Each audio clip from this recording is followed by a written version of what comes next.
일본은 150년 전 불법으로 강탈한 대마도를 한국에 즉시 반환하십시오.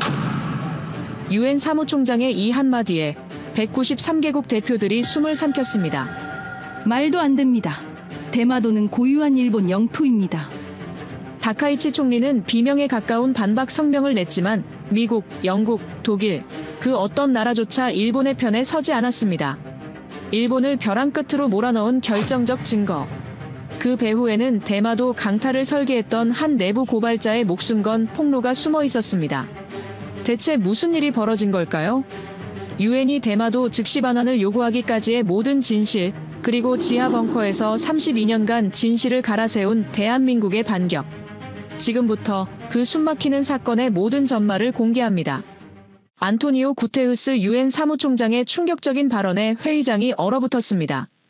대마도는 일본 영토가 아닙니다. 일본 대표단 전원이 벌떡 일어섰죠. 히로시 외무장관의 손이 떨리고 있더군요. 193개국 기자들이 일제히 카메라 셔터를 눌렀습니다. 저는 리처드 호킨스, 미국 국방정보국 수석 분석관입니다. 30년간 국제분쟁을 분석해왔지만 이런 순간은 처음이었어요. 사실 오늘 안보리 회의 안건은 원래 중동 문제였습니다. 그런데 회의 시작 20분 전에 갑자기 변경됐죠.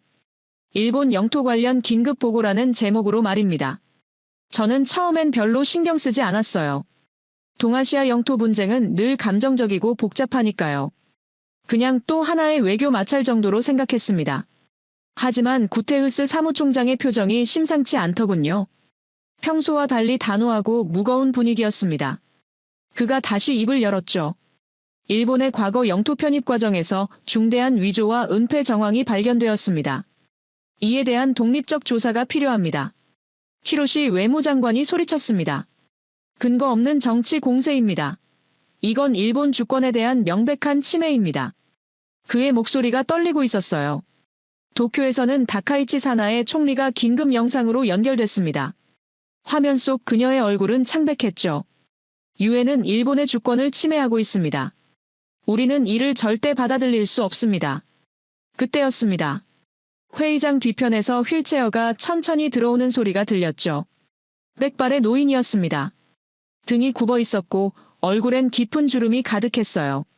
하지만 그의 눈빛만은 또렷했습니다. 구테우스가 그를 소개했습니다. 이치로 겐조 교수입니다. 45년간 일본 외무성 국제법 자문위원으로 일본의 영토 정책을 설계해온 핵심 인물이죠. 그는 개인적인 안전과 건강을 무릅쓰고 이 자리에 섰습니다. 회의장이 다시 한번 술렁였습니다. 일본 외교의 설계자가 직접 유엔에 나타났다는 겁니까? 이게 도대체 어떻게 된 일입니까? 이치로 교수는 천천히 휠체어에서 일어나려 했습니다. 보좌관이 황급히 부축했죠. 그는 떨리는 손으로 책상 위에 작은 금속 케이스를 올려놓았습니다.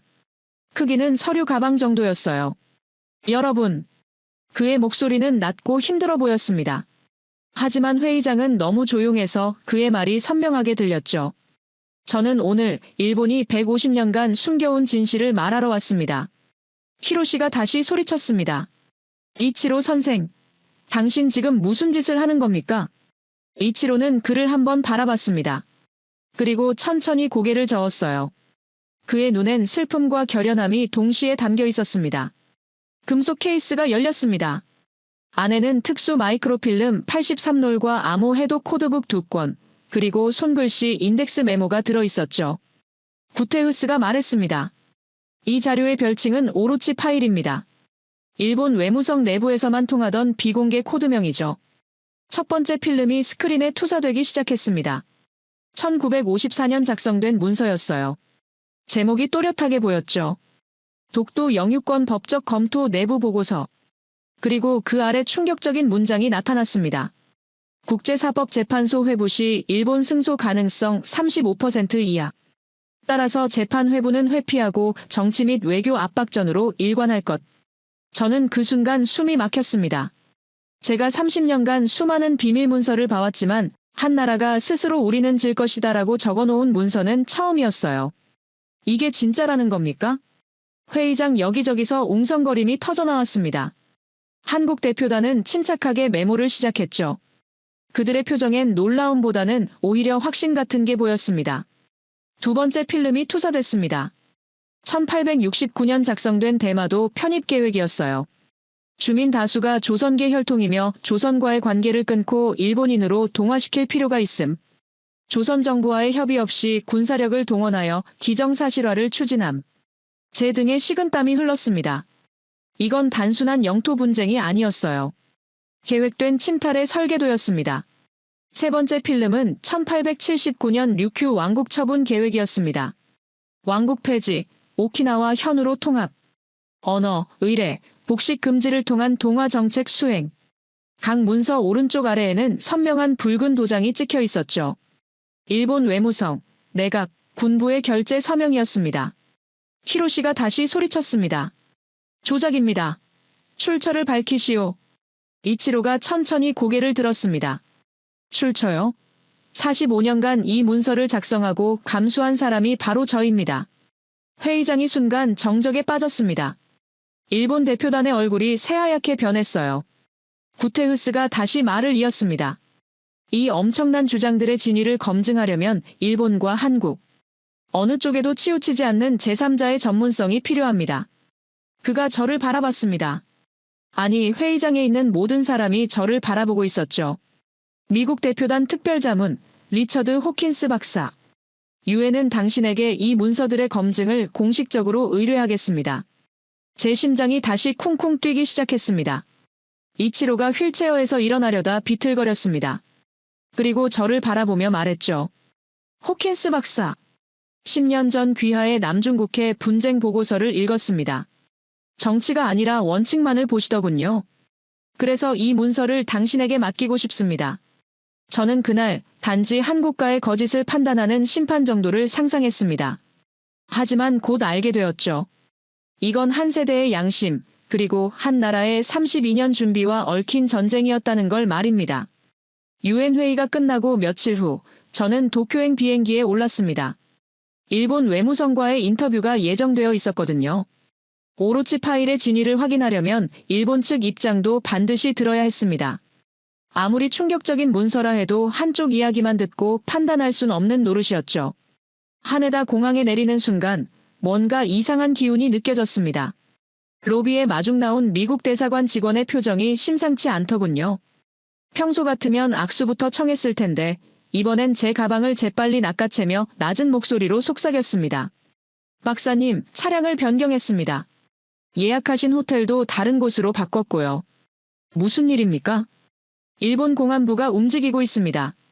박사님, 동선을 파악하려는 정황이 여러 곳에서 포착됐어요. 결국 로폰기의 다른 호텔로 향했습니다. 28층 객실이었죠.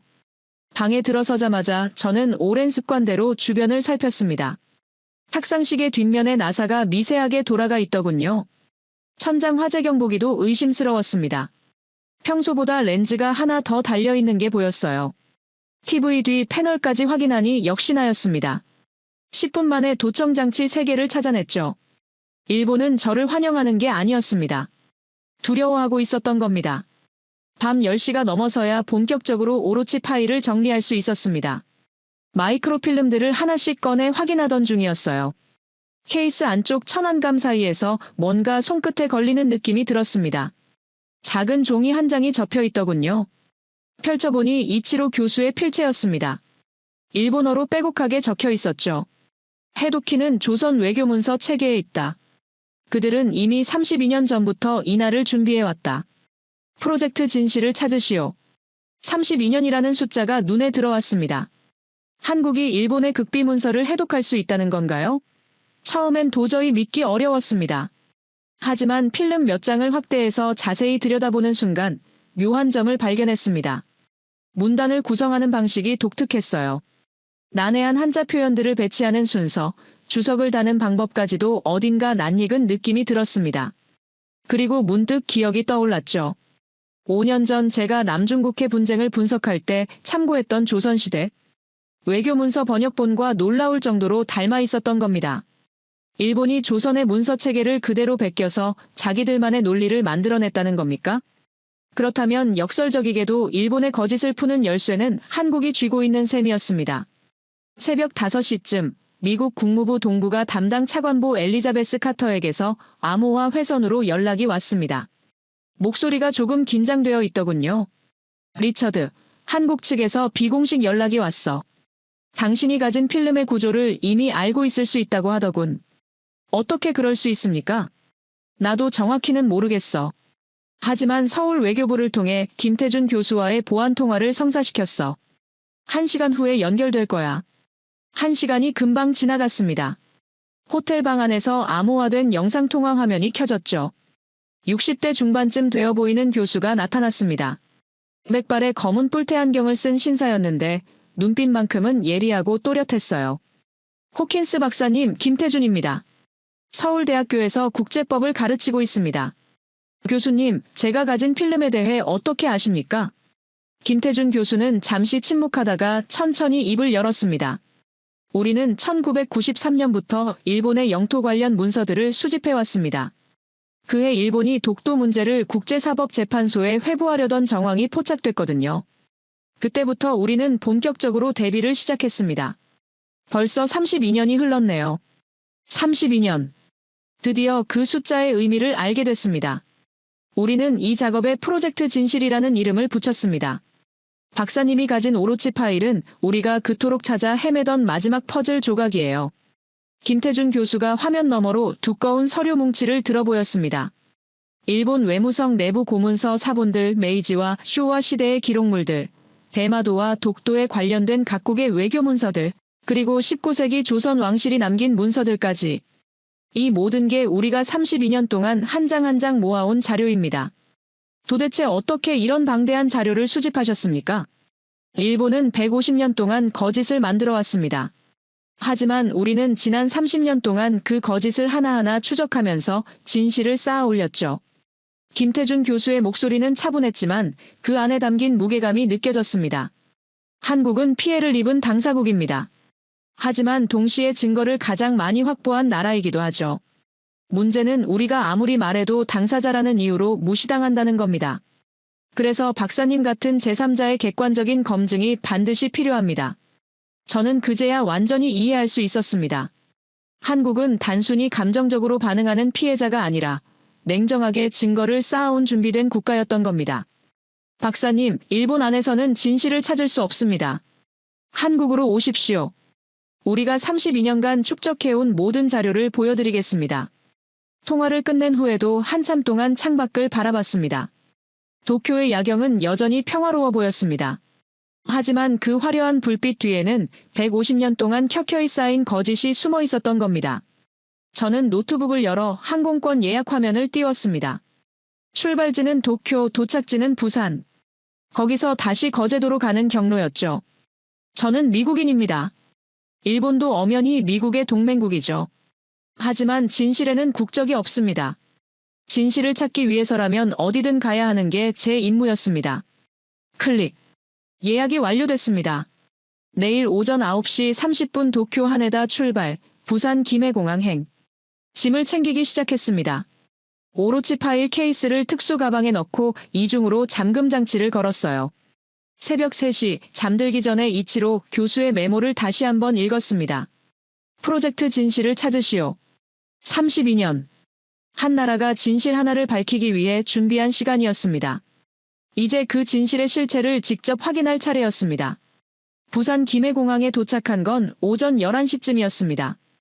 입국장을 나서자마자 한국 국정원 요원으로 보이는 두 사람이 저를 맞이했습니다. 간단한 신분 확인 후 곧바로 검은색 세단에 올랐죠. 차는 시내를 빠져나가 남쪽으로 향했습니다. 어디로 가는 겁니까? 거제도입니다. 약 1시간 30분 정도 걸립니다. 고속도로를 달리다 해안도로로 접어들었습니다. 바다가 보이기 시작했죠. 푸른 남해가 햇살에 반짝이고 있었습니다. 하지만 저는 풍경을 즐길 여유가 없었어요. 머릿속은 온통 오로치 파일 생각뿐이었습니다. 터널 하나를 지나고 좁은 산길을 한참 올라가자 철문이 나타났습니다. 경비가 삼엄했어요. 신분증을 3번이나 확인한 후에야 문이 열렸죠. 철문 안쪽으로 들어서자 전혀 예상치 못한 광경이 펼쳐졌습니다. 겉보기엔 평범한 연구소 건물 같았지만 내부는 완전히 달랐어요. 최첨단 시설이었습니다. 고해상도 문서 스캐너, 디지털 분석용 슈퍼컴퓨터, 그리고 방 하나를 가득 채운 문서 보관함들까지. 프로젝트 진실 연구소에 오신 걸 환영합니다. 안내를 맡은 직원이 말했습니다. 한국이 이 정도로 준비했을 줄은 세계 누구도 몰랐을 겁니다. 저 역시 완전히 놀랐죠. 긴 복도를 지나 회의실로 들어갔습니다. 김태준 교수가 저를 기다리고 있었습니다. 영상통화로 봤던 것보다 실제 모습이 더 인상적이었어요. 70대 초반쯤 되어 보였지만 눈빛만큼은 날카로웠습니다. 박사님, 먼 길 오시느라 고생 많으셨습니다. 교수님, 이 시설은 대체 32년 전부터 준비해온 곳입니다. 표면적으론 해양연구소로 등록돼 있지만 실제로는 일본의 영토 침탈 증거를 수집하고 분석하는 곳이죠. 김태준 교수가 회의실 테이블을 손으로 가리켰습니다. 그 위에 엄청난 양의 자료들이 펼쳐져 있었어요. 일본 외무성 내부 고문서 사본들입니다. 메이지 시대부터 쇼와 시대까지의 기록물이죠. 대마도와 독도 관련 각국 외교 문서도 있고요. 19세기 조선 왕실 문서까지 총망라했습니다. 이 많은 자료를 어떻게 모으셨습니까? 1993년부터 시작했습니다. 일본이 독도 문제를 국제사법재판소에 회부하려던 정황이 포착됐을 때죠. 그때 우리 정부는 깨달았습니다. 감정만으로는 이길 수 없다는 걸 말입니다. 철저한 증거가 필요했죠. 김태준 교수의 목소리에는 깊은 확신이 담겨 있었습니다. 일본은 거짓을 만들었습니다. 하지만 우리는 30년 동안 그 거짓을 추적하면서 사실을 쌓아 올렸죠. 일본이 감춘 진실을 우리가 찾아낸 겁니다. 그때 회의실 문이 열리면서 젊은 여성이 들어왔습니다. 20대 후반쯤 되어 보였어요. 깔끔한 정장 차림에 노트북을 들고 있었습니다. 박미나 박사입니다. KAIST 출신이고 디지털 문서 분석 전문가죠. 오로치 파일 해독을 담당하게 될 겁니다. 박미나가 공손하게 인사했습니다. 호킨스 박사님, 뵙게 되어 영광입니다. 필름을 보여주시겠어요? 저는 가방에서 오로치 파일 케이스를 꺼냈습니다. 박미나가 조심스럽게 첫 번째 필름을 꺼내 고해상도 스캐너에 넣었죠. 화면에 문서가 확대되기 시작했습니다. 일본 외무성 필름이 많네요. 그런데 이 암호 규칙이 좀 이상한데요? 박미나가 화면을 응시하며 중얼거렸습니다. 뭐가 이상합니까? 일본 문서인 척하고 있지만 주석을 다는 방식이 조선 외교 문서를 거의 그대로 베낀 것 같아요. 김태준 교수가 다가왔습니다. 이치로 교수가 말한 게 맞았군요. 박미나가 계속 분석을 이어갔습니다. 몇 분 후 그녀가 놀란 표정으로 말했어요. 교수님, 이거 그냥 베낀 정도가 아닙니다. 문장을 연결하는 규칙, 난회 주석 표시법, 행간을 나누는 방식까지 조선시대 문서 규칙을 암호처럼 사용했어요. 이건 오히려 우리가 해독하기에 유리한 구조입니다. 저는 깜짝 놀랐습니다. 일본이 조선의 문서 체계를 그대로 썼다는 겁니까? 이건 세계 역사에서 거의 유례가 없는 일인데요. 그래서 더 아이러니한 겁니다. 김태준 교수가 씁쓸하게 웃었습니다. 일본은 조선을 지배하기 위해 조선의 방식을 배웠습니다. 그리고 그 방식을 이용해 침탈을 정당화하는 문서를 만들었죠. 하지만 그들은 몰랐습니다. 언젠가 그 문서가 자신들의 목을 조를 거라는 걸 말입니다. 본격적인 분석이 시작됐습니다.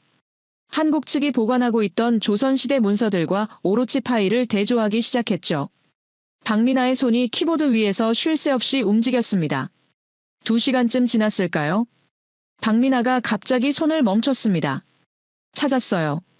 그녀가 화면을 확대했습니다. 1954년 문서, 그 유명한 독도 재판 승소 가능성 35% 보고서였죠. 이 35%라는 숫자, 단순한 확률이 아니에요.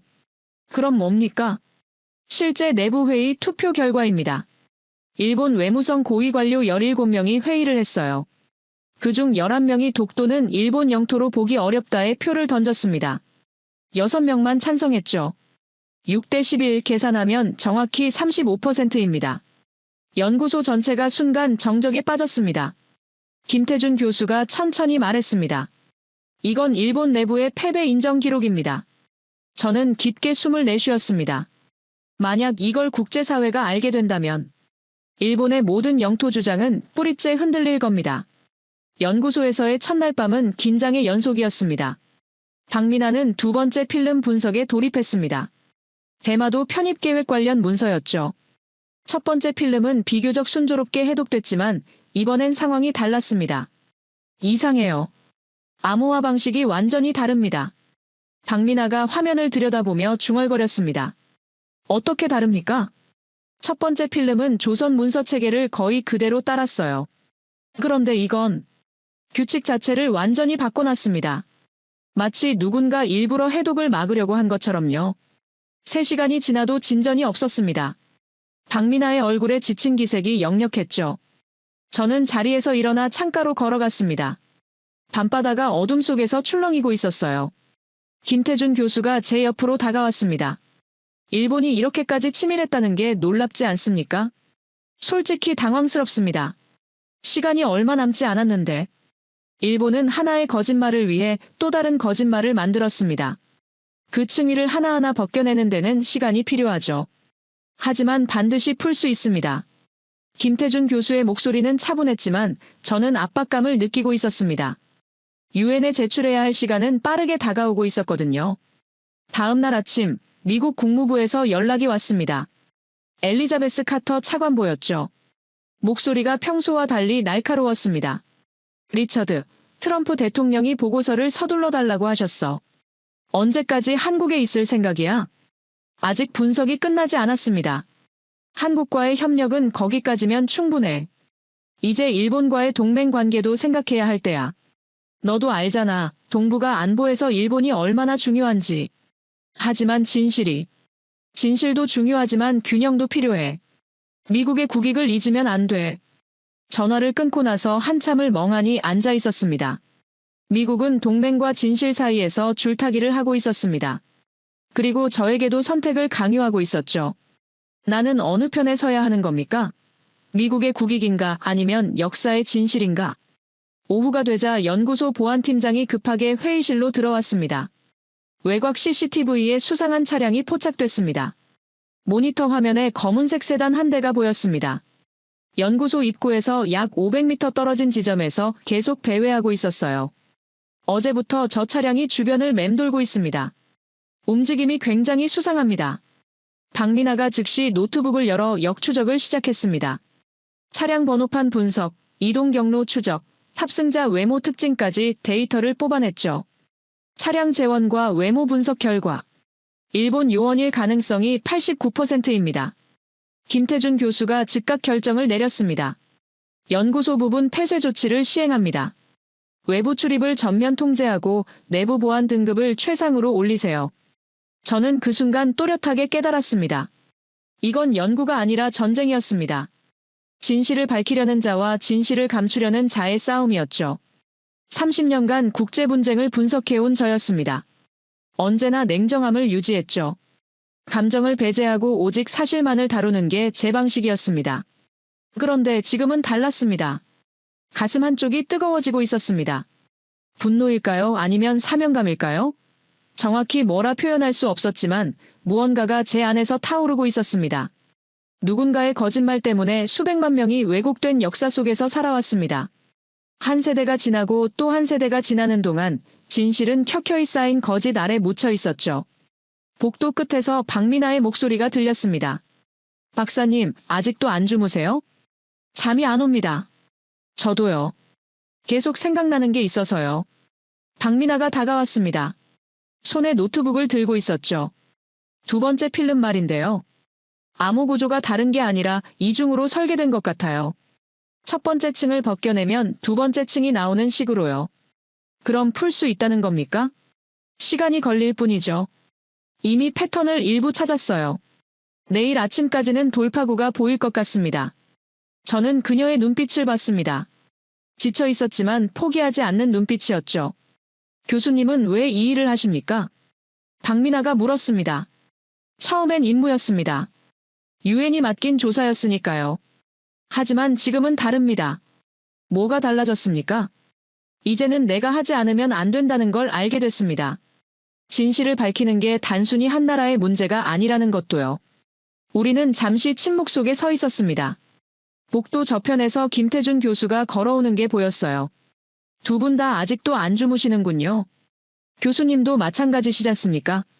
32년을 준비했는데 이제 와서 잠을 잘 수는 없죠. 김태준 교수가 창밖을 바라봤습니다. 일본은 필사적으로 막으려 할 겁니다. 하지만 우리도 물러설 수 없습니다. 너무 오래 기다려왔고 너무 많은 걸 준비했으니까요. 저는 그날 밤 결심했습니다. 미국의 압박도 일본의 방해도 시간의 촉박함도 상관없었습니다. 이제 나는 물러설 수 없습니다. 진실을 끝까지 밝혀내겠다 다짐했죠. 그게 제가 해야 할 일이었습니다. 새벽 5시 연구소에 희미한 불빛이 켜졌습니다. 박민아가 이틀째 밤샘 작업 중이었어요. 책상 위에는 커피 잔이 6개나 쌓여 있었습니다. 저는 조용히 분석실 문을 열고 들어갔죠. 박 박사님, 아직도 작업 중이십니까? 박민아는 화면에서 눈을 떼지 못한 채 대답했습니다. 거의 다 왔어요. 조금만 더 하면. 그때 갑자기 그녀가 손을 멈췄습니다. 화면을 빤히 들여다보더니 천천히 뒤로 물러났어요. 찾았어요. 뭘 찾으셨습니까? 이치로 교수가 말한 게 사실이었어요. 일본이 조선 문서를 참고했다는 정도가 아니라 구조 전체를 틀로 그대로 사용했습니다. 박민아가 화면을 확대했습니다. 일본 외무성 문서에 난해한 암호 구조와 조선 왕실 문서 주석 방식이 1대1로 대응되고 있었어요. 이건 우연이나 인용이 아닙니다.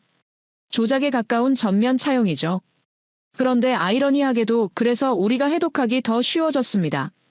김태준 교수가 급히 분석실로 들어왔습니다. 박민아의 긴급 호출을 받고 온 거였죠. 정말입니까? 네, 교수님. 규칙을 완전히 파악했습니다. 이제부터는 해독 속도가 빨라질 겁니다. 작은 실마리 하나가 150년간 쌓인 거짓의 봉인을 흔들기 시작했습니다. 오전 9시 본격적인 해독 작업이 시작됐습니다. 두 번째 필름이 드디어 풀리기 시작했죠. 1923년에 작성된 문서였습니다. 제목이 스크린에 나타났어요. 조작 계획 내부 검토. 그 아래로 충격적인 내용들이 줄줄이 나타났습니다. 대마도 조선 영토 기원설이 일본에 불리하다는 보고서. 외무성 내부에서 역사 문구를 교묘히 수정해 외부에 배포할 것. 1923년부터 1935년까지 최소 27개의 공식 보고서가 조정됨. 김태준 교수가 낮게 중얼거렸습니다. 이 정도면 조작이 아니라 시스템입니다. 저는 화면을 응시했습니다. 단순한 영토 논쟁이 아니었어요. 한 나라가 세기를 넘어 구축한 정치적 신화를 보고 있었던 겁니다. 오후가 되자 더욱 놀라운 발견이 이어졌습니다. 한국 측이 보관하고 있던 희귀 문서, 조선통신사 관련 기록이 오로치 파일의 한 문서와 문장 구조가 완전히 동일하다는 사실이 밝혀진 겁니다. 박민아가 두 문서를 나란히 놓고 비교 분석을 했습니다. 일본이 자기들이 쓴 것처럼 발표한 문서인데 원문은 조선에서 작성한 거였어요. 말도 안 됩니다. 일본 정부가 조선 원문을 가져와 자기 입장에 맞게 변형해 사용했다는 겁니까? 증거가 여기 있습니다. 박민아가 1860년 대마도 관련 원문을 화면에 띄웠습니다. 조선통신사가 작성한 문서였죠. 그리고 바로 옆에 일본 외무성이 1869년에 발표한 문서를 나란히 놓았습니다. 문장 구조가 80% 이상 일치했습니다. 단지 몇 개의 단어만 교묘하게 바꿔놓았을 뿐이었어요. 원본은 대마도주가 조선 왕실의 통제를 받았다고 되어 있습니다. 하지만 일본 버전은 대마도주가 조선과 교류했다로 바뀌어 있어요. 한 글자 차이지만 의미는 완전히 달라지죠. 저는 등에 식은땀이 흐르는 걸 느꼈습니다. 저녁 무렵 세 번째 필름 분석이 완료됐습니다. 1950년부터 1989년까지 일본 외무성 문서 삭제 내역이었어요. 독도, 대마도 관련 불리한 문구 정리. 문서 폐기 날짜, 승인자 명단까지 기록되어 있습니다. 화면에 구체적인 내용이 나타났습니다. 대마도 주민 상당수가 조선 왕실 기록에 등장한다는 문구를 1977년 공식적으로 삭제함. 승인자 히로시 겐타로. 김태준 교수가 조용히 말했습니다. 히로시 겐타로. 현 외무장관 히로시 에이지의 부친입니다. 아버지가 문서를 지우고 아들이 그걸 덮으려고 유엔에서 소리를 지르고 있었던 겁니까? 그렇습니다. 이건 국가의 문제를 넘어 한 가문의 범죄입니다. 저는 의자에 깊숙이 기대었습니다. 머리가 복잡했어요.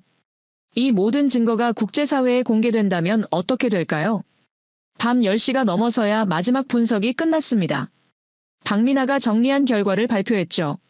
오로치 파일의 조선식 주석 체계, 조선 원문의 문장 구조, 일본 내부의 삭제 지시 문서, 1954년 내부 투표 결과.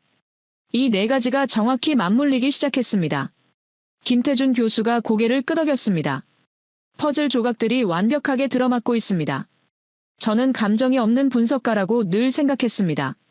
하지만 이 퍼즐 조각들이 맞춰지는 순간 가슴 한쪽이 뜨겁게 달아올랐습니다. 진실은 때로 이렇게 완벽하게 모습을 드러내는구나 싶었죠. 연구소를 나와 밤바다를 바라봤습니다. 별이 쏟아질 듯 밝았어요.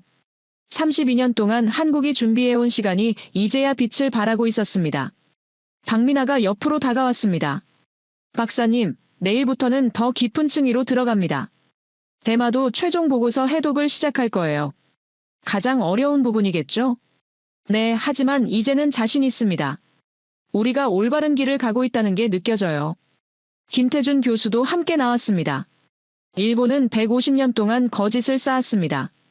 하지만 우리는 32년 동안 진실을 모았죠. 이제 그 진실이 세상에 나갈 준비가 됐습니다. 저는 그날 밤 깨달았습니다. 역사는 침묵하지만 기록은 거짓말을 하지 않는다는 걸 말이죠. 그리고 진실은 아무리 오래 걸려도 결국 스스로를 증명한다는 것도요. 새벽 6시, 박민하가 가장 어려운 필름 앞에 섰습니다. 대마도 최종 보고서였습니다. 오로치 파일 중에서도 가장 핵심으로 보이는 문서였죠. 이치로 교수가 목숨을 걸고 지켜낸 마지막 조각이었습니다. 하지만 첫 화면을 띄우는 순간 모두가 당황했습니다. 이건 완전히 다릅니다. 박민하의 목소리가 떨렸습니다. 어떻게 다릅니까? 지금까지 풀어온 암호 규칙이 전혀 통하지 않아요. 조선 문서 체계도 아니고 일본식 변형도 아니에요. 완전히 새로운 구조입니다. 김태준 교수가 화면을 들여다봤습니다. 이건 아마 일본이 가장 숨기고 싶었던 문서일 겁니다. 그래서 암호 구조 자체를 완전히 갈아엎은 거죠. 3시간이 지났습니다. 박민하는 키보드를 두드리고 멈추고 다시 두드렸어요. 6시간이 지났습니다. 화면에 뜬 해독률은 여전히 0.8%였죠. 12시간이 지났습니다. 2.1%로 올랐지만 그게 전부였습니다. 박민하는 머리를 감싸쥐고 있었습니다. 김태준 교수도 침통한 표정으로 화면만 바라보고 있었죠. 저는 창밖을 보며 깊은 한숨을 내쉬었습니다. 시간은 빠르게 줄어들고 있었고 문서는 우리를 비웃고 있었습니다. 오후 3시, 미국 국무부에서 다시 연락이 왔습니다. 엘리자베스 카터의 목소리는 이전보다 훨씬 더 차갑게 식어 있었습니다. 리처드, UN 제출 기한이 72시간밖에 남지 않았어. 트럼프 대통령이 직접 보고서를 요구하고 있다고. 아직 핵심 문서 해독이 끝나지 않았습니다. 그럼 지금까지 나온 것만이라도 정리해. 완벽한 보고서를 기다릴 시간이 없어. 하지만 대마도 최종 보고서 없이는 전체 그림이 완성되지 않습니다. 카터의 목소리가 더 낮아졌습니다. 리처드, 한국과의 협업은 충분히 이해해. 하지만 미일 동맹을 무너뜨릴 만한 내용은 신중해야 한다고 여러 번 말했잖아. 일본은 우리의 가장 중요한 아시아 파트너야. 진실이 동맹보다 중요하지 않습니까? 진실도 중요하지만 국익은 더 중요해. 이건 명령이야, 리처드. 당신은 미국 대표단의 일원이라는 걸 잊지 마. 전화가 끊겼습니다. 저는 한참 동안 핸드폰을 들고 서 있었어요. 미국은 진실보다 균형을 원했습니다. 완벽한 정의보다 적당한 타협을 선택하고 있었죠. 저녁 7시, 연구소 보안팀이 긴급 보고를 가지고 왔습니다. 박사님, 이걸 보셔야 할 것 같습니다. 모니터에 암호화된 이메일 한 통이 떴습니다. 일본 내부 IP에서 발송된 것으로 추정되는 익명 메시지였죠. 문장 하나하나가 날카로웠습니다. 오로치 문서는 외부에 공개되면 일본뿐 아니라 당신의 조국 미국도 난처해진다. 동맹 관계가 흔들리고 동북아 안보 체계가 무너질 것이다. 지금이라도 조사를 철회하라. 이것이 마지막 경고다. 노골적인 협박이었습니다. 하지만 동시에 일본이 얼마나 두려워하고 있는지를 보여주는 증거이기도 했죠. 저는 메시지를 읽고 또 읽었습니다. 손이 미세하게 떨리고 있었어요. 둘 다 지킬 순 없는 겁니까? 미국의 동맹도 한국의 진실도. 밤 9시 회의실에 긴장감이 흘렀습니다. 김태준 교수와 저 사이에 묘한 침묵이 흘렀어요. 박민아는 여전히 분석실에서 해독 작업을 계속하고 있었습니다. 김태준 교수가 먼저 입을 열었습니다. 박사님, 미국이 뭐라 하든 이 문서는 반드시 공개해야 합니다. 이건 한국만의 문제가 아닙니다. 역사의 문제입니다. 저도 알지만 제 보고서 하나가 동북아 전체를 흔들 수 있어요. 미일 동맹이 깨지면 중국이 움직일 겁니다. 그렇다고 진실을 덮을 겁니까? 진실을 밝히는 것과 국제 정세를 고려하는 건 별개 문제입니다. 김태준 교수의 목소리가 높아졌습니다. 박사님은 전문가입니다. 정치인이 아니죠. 진실을 밝히는 게 박사님의 임무 아닙니까? 임무와 현실은 다릅니다, 교수님. 미국 없이는 이 조사 자체가 불가능했습니다. 하지만 미국의 눈치를 보느라 진실을 왜곡한다면 우리가 일본과 뭐가 다릅니까? 순간 회의실이 얼어붙었습니다. 서로 한 발짝도 물러서지 않았죠. 박민아가 급히 회의실로 들어왔습니다. 두 분 그만하세요. 여기서 싸우면 일본만 좋아해요. 당장은 문서 해독에 집중하는 게 먼저 아닙니까? 하지만 긴장감은 쉽게 가라앉지 않았습니다. 팀 내부에 균열이 생기고 있었어요. 진실과 현실 사이의 간극이 우리를 갈라놓고 있었습니다. 자정이 넘었습니다. 박민아는 여전히 화면 앞에 앉아 있었습니다. 48시간째 거의 잠을 자지 못한 상태였죠. 눈이 충혈되어 있었고 손은 계속 떨리고 있었습니다. 조금만 더 하면 뭔가 보일 거예요. 그녀의 목소리가 점점 작아지고 있었습니다. 커피 잔을 들어 올리려다가 손에서 놓쳤어요. 컵이 바닥에 떨어져 깨졌습니다. 새벽 2시 갑자기 박민아가 책상에 쓰러졌습니다. 박 박사님. 김태준 교수와 제가 동시에 달려갔습니다. 박민아는 의식은 있었지만 몸을 전혀 가누지 못했어요. 괜찮아요. 조금만 쉬면. 금방 괜찮아질 거예요. 누가 구급차 좀 부르십시오. 연구소 의료진이 급히 도착했습니다. 간단한 검사 후 진단이 나왔죠. 극심한 과로와 탈진 상태입니다. 최소 3일은 완전히 쉬어야 합니다. 지금 상태로는 업무 복귀가 절대 불가능합니다. 가장 맹렬하던 불꽃이 꺼져버렸습니다. 문서 해독팀의 핵심이 쓰러진 겁니다. 팀은 사실상 마비 상태가 됐죠. 새벽 4시 저는 연구소 옥상에 올라갔습니다. 밤바다가 보였어요. 파도 소리만 고요하게 들렸습니다. 별은 여전히 밝게 빛나고 있었지만 제 마음은 어두웠습니다. 내가 아니어도 되는 일 아닌가? 한국이 32년 준비했는데 왜 내가 오히려 짐이 되어버렸지? 미국은 날 믿지 않고 일본은 날 위협하고 한국과는 갈등하고 모든 걸 포기하고 싶었습니다. 하지만 그 순간 휴대전화 벨이 다급하게 울렸습니다. 박민아의 목소리가 들렸죠. 교수님, 제 노트북 보세요. 문서 암호, 조선 의궤 패턴을 기반으로 했을 가능성이 있어요. 저는 눈빛이 번쩍였습니다. 그녀는 쓰러진 상태에서도 간이 침대에 누워서도 포기하지 않고 있었던 겁니다. 저는 급히 연구실로 내려갔습니다. 박민아는 간이 침대에 누워 있었지만 노트북을 무릎에 올려놓고 있었어요. 창백한 얼굴이었지만 눈빛만은 또렷했습니다. 박 박사님 쉬셔야죠. 아니에요. 방금 문득 생각났어요. 조선 의궤 문서 체계. 그걸 적용하면 풀릴 수도 있어요. 김태준 교수가 급히 자료를 찾기 시작했습니다. 의궤 말이죠? 조선 왕실 행사 기록 문서. 네, 그 문서들의 암호 규칙이 특이해요. 일반 문서와 달리 앞뒤를 뒤집어서 읽어야 하는 부분이 있거든요. 혹시 일본이 그 방식을 썼을 수도. 작은 목소리 하나가 포기하려던 저를 다시 일으켜 세웠습니다. 희망의 불씨가 죽지 않고 살아있었습니다. 7장. 박민아의 힌트로 연구팀은 즉시 작업을 재개했습니다. 김태준 교수가 서고에서 조선 의궤 관련 자료를 꺼내왔습니다.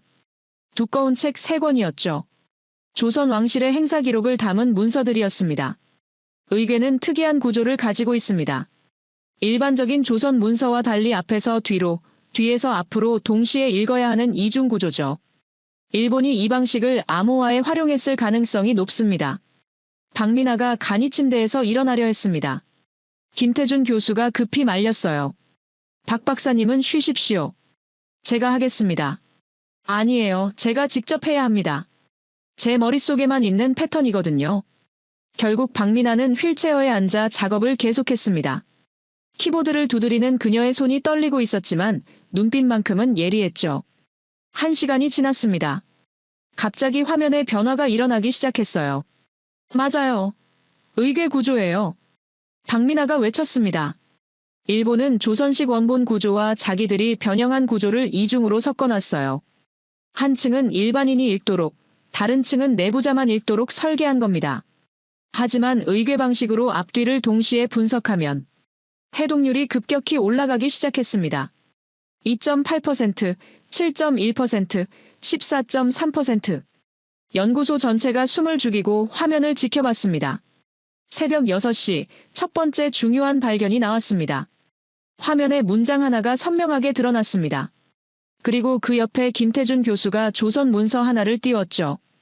1443년 조선통신사 세견선 문건입니다.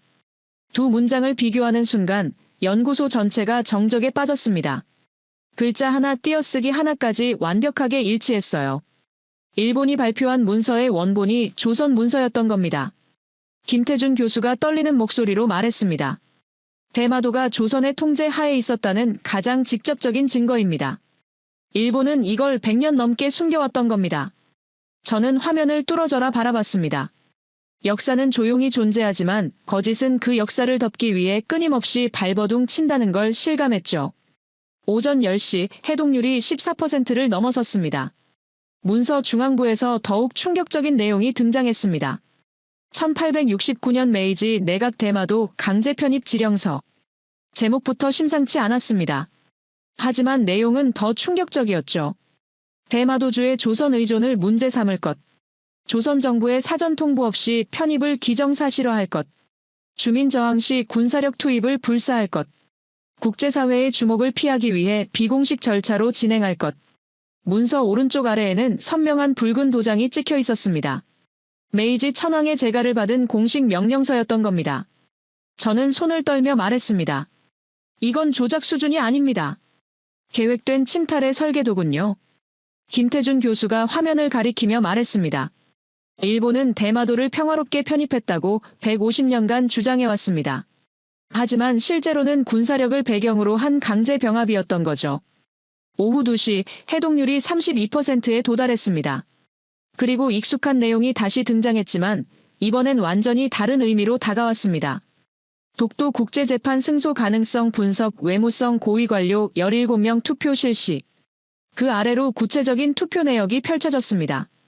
찬성 5명, 반대 12명, 기권 0명. 반대 의견 주요 근거 역사문헌상 조선과의 관계가 명백함.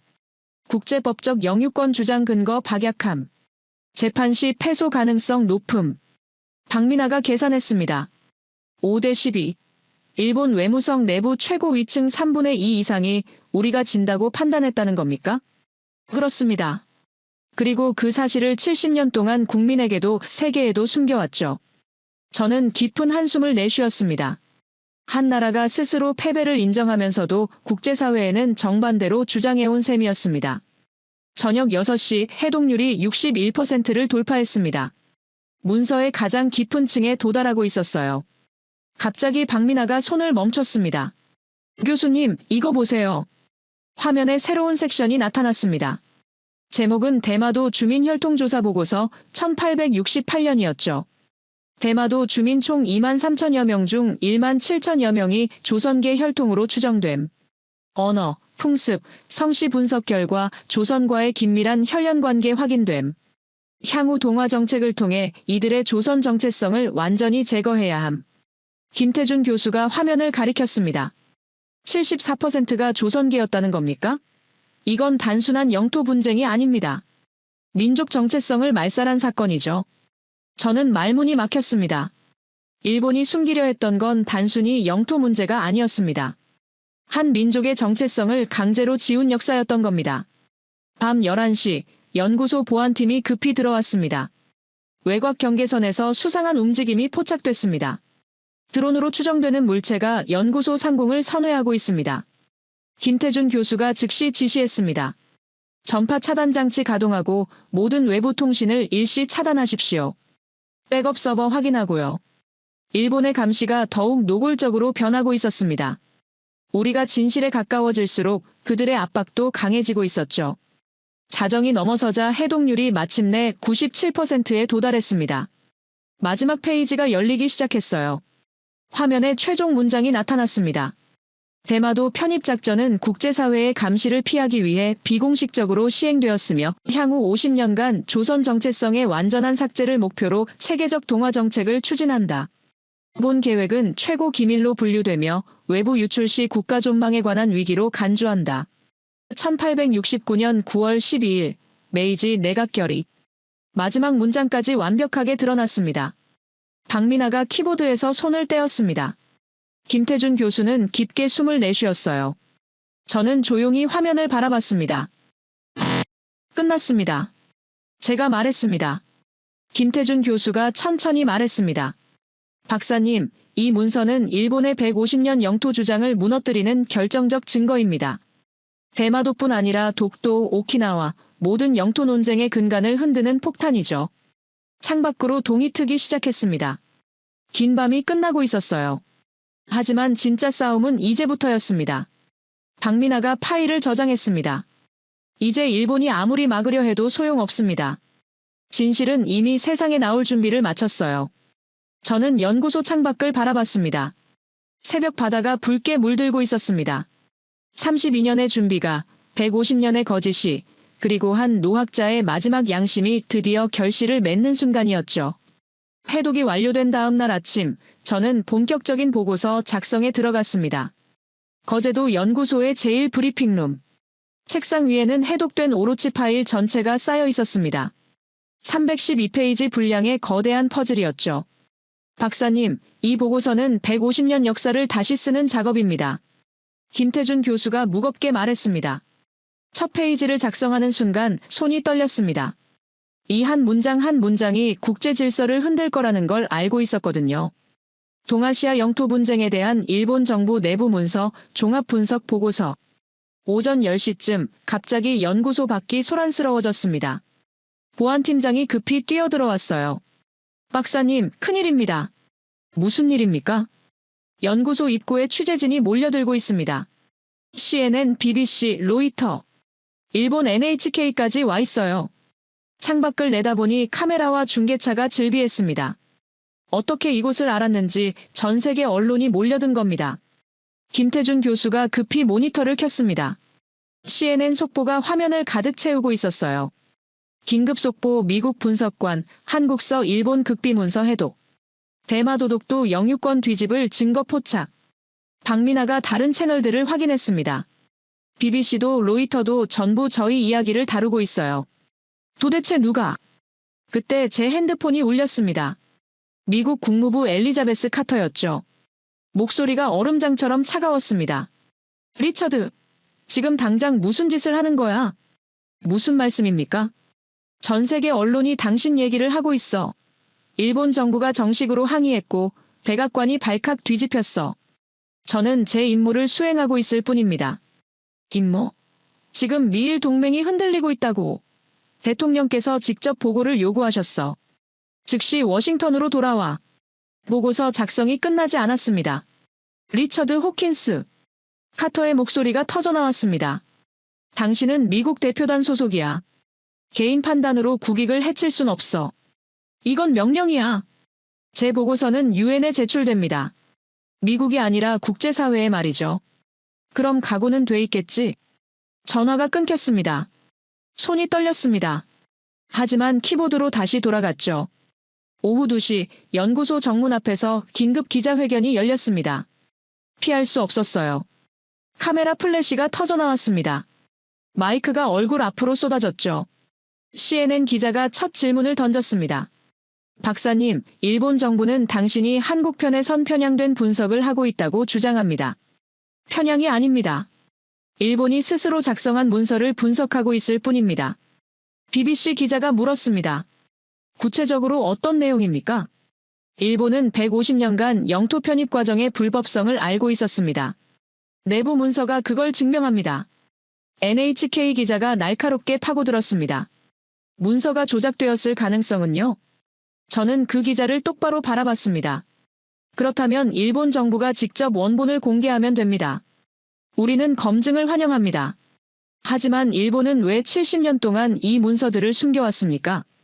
회의장이 술렁였습니다.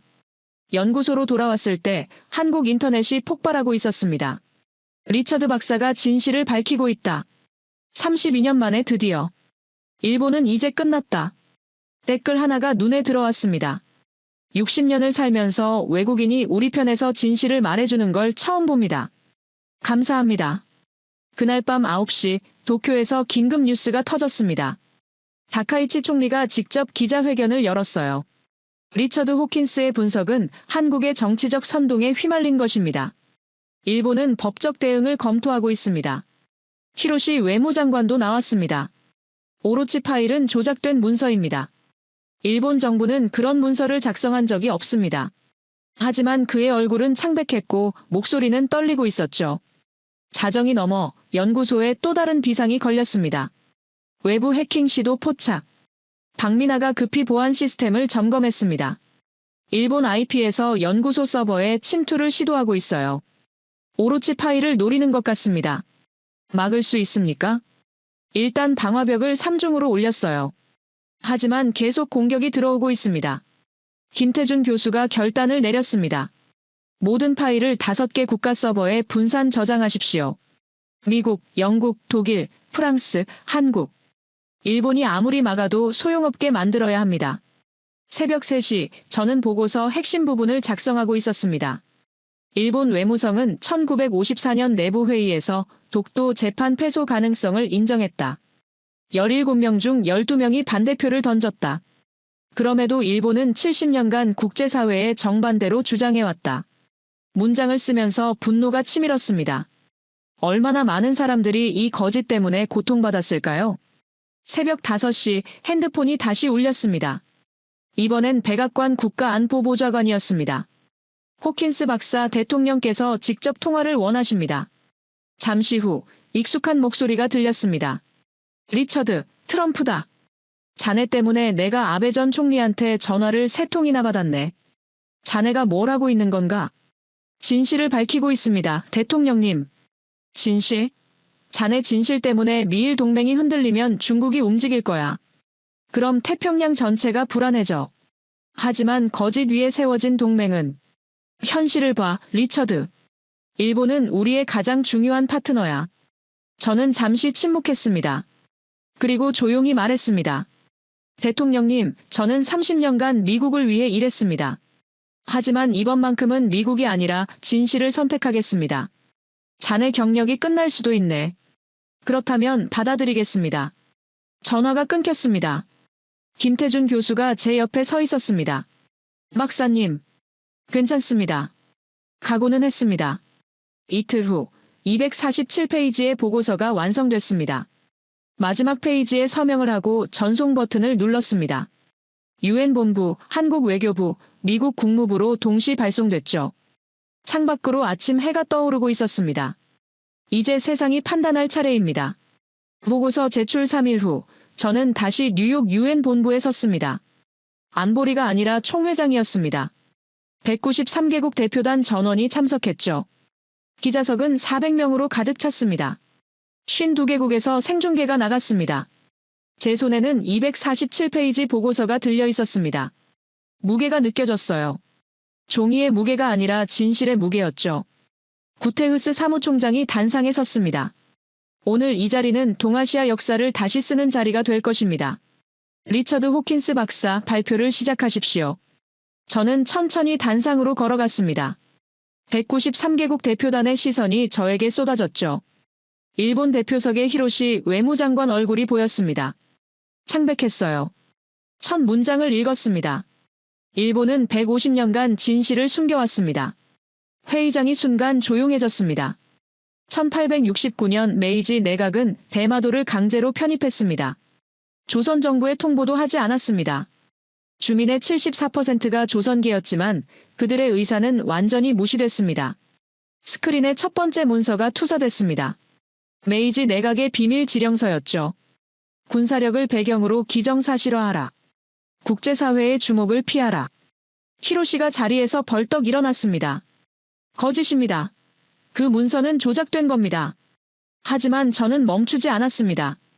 1954년 일본 외무성 고위 관료 17명이 회의를 열었습니다. 독도 문제로 국제재판을 하면 이길 수 있는가? 두 번째 문서가 화면에 떴습니다. 투표 결과 찬성 5명, 반대 12명. 일본 외무성 스스로 패배를 인정한 겁니다. 회의장이 술렁이기 시작했습니다. 그럼에도 일본은 70년간 국제사회에 정반대로 주장해왔습니다. 이것이 단순한 외교적 실수입니까? 아닙니다. 국가 차원의 조직적 기만입니다. 세 번째 문서가 나타났습니다. 1977년 삭제 지시 문서였죠. 대마도 주민이 조선계라는 기록을 지워라. 불리한 문구를 모두 삭제하라. 승인자 히로시 겐타로. 현 외무장관의 부친입니다. 히로시의 얼굴이 새하얗게 변했습니다. 아버지는 증거를 지웠고 아들은 그 거짓 위에서 외교를 했습니다. 이것이 일본 외교의 민낯입니다.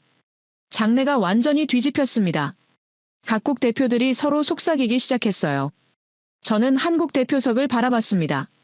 하지만 한 나라가 있었습니다. 조용히 그러나 철저하게 준비해온 나라였죠. 김태준 교수가 저와 눈을 마주쳤습니다. 1993년부터 대한민국은 일본의 모든 영토 문서를 추적했습니다. 세계 각국에 흩어진 1만 2천 건의 사료를 수집했습니다. 조선 왕실 문서, 외교 기록, 일본 내부 고문서까지 단 한 장도 놓치지 않았습니다. 화면에 거제도 연구소 사진이 떴습니다. 이 모든 증거를 보관하고 분석하는 비밀 시설까지 운영했습니다. 세계 어느 나라도 몰랐습니다. 한국이 이 정도로 준비했다는 걸 말입니다. 영국 대표가 감탄하듯 고개를 끄덕였습니다. 한국은 피해자로 머물지 않았습니다. 가장 치밀한 준비자가 됐습니다. 감정이 아니라 증거로, 분노가 아니라 사실로 무장했습니다. 독일 대표가 메모를 하기 시작했습니다. 그리고 마지막 조각이 한국에 도착했을 때 그들은 단 3일 만에 150년 거짓의 암호를 풀어냈습니다. 박민아의 분석 장면이 스크린에 나타났습니다. 20대 한국 과학자가 일본 최고 암호 전문가들도 풀지 못한 구조를 해독했습니다. 어떻게 가능했습니까? 한국이 조선시대 문서 체계를 완벽히 이해하고 있었기 때문입니다. 프랑스 대표가 박수를 치기 시작했습니다. 다른 나라들도 따라했죠. 저는 마지막 문장을 읽었습니다. 일본은 150년간 거짓을 만들었습니다. 하지만 한국은 그보다 더 오래, 더 깊이 진실을 지켜왔습니다. 승리는 거짓이 아니라 진실의 것입니다. 히로시가 소리쳤습니다. 증거를 대시오. 원본을 보여주시오. 저는 금속 케이스를 들어올렸습니다. 오로치 파일이었죠. 여기 있습니다. 국제문서감정사 21명이 진위를 확인했습니다. 일본 외무성의 도장, 서명, 암호체계. 모든 것이 일치합니다. 구테우스가 말했습니다. 이제 표결을 시작하겠습니다.